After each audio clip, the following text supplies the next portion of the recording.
白夜という言葉は文字通り白い夜を意味します。しかし夜が少し明るいからといって全てを白夜と呼ぶわけではありません。天文学的には太陽が完全に地平線の下に沈まず真夜中になっても空が暗くならない現象を指します。太陽の高度が地平線から6度より下がらない場合、空は青みを帯びたままで、これを市民白明と呼びます。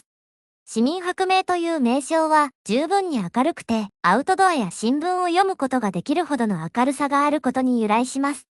そして、白夜とは、この市民白明の状態が夜まで続き、夜なのに昼のように明るく見える現象のことです。夏には白夜が現れますが、冬には逆に極夜が訪れます。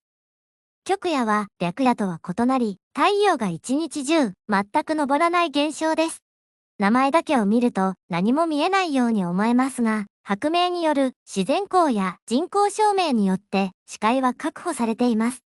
白夜が発生する国では、必然的に極夜も発生することになります。白夜と極夜が発生する理由は、地球が約 23.5 度傾いた状態で太陽の周りを回っているからです。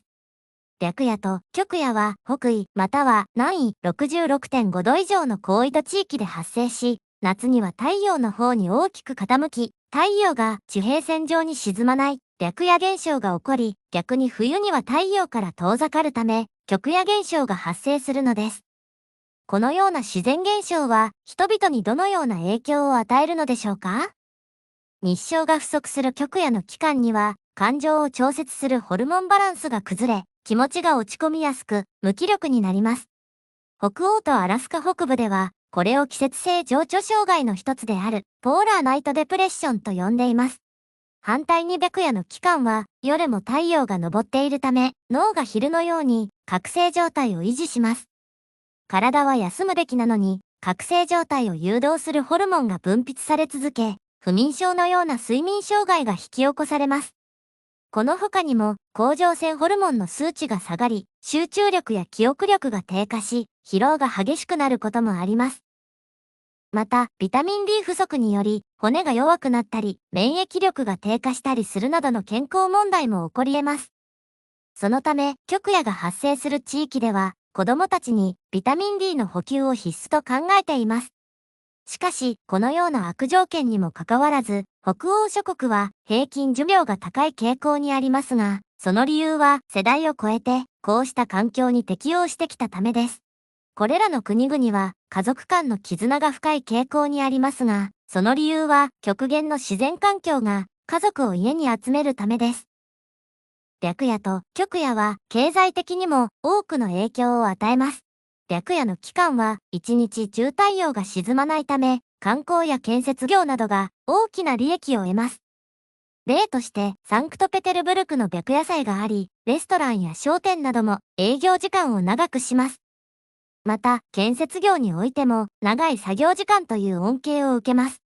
極夜の期間は逆に太陽が昇らないため、多くの産業が打撃を受け、特に暖房や照明の使用量が急増し、家計や企業の運営コストが増加します。近年ではオーロラ観光のような観光商品もありますが、白夜に比べると経済的な収入は低い傾向にあります。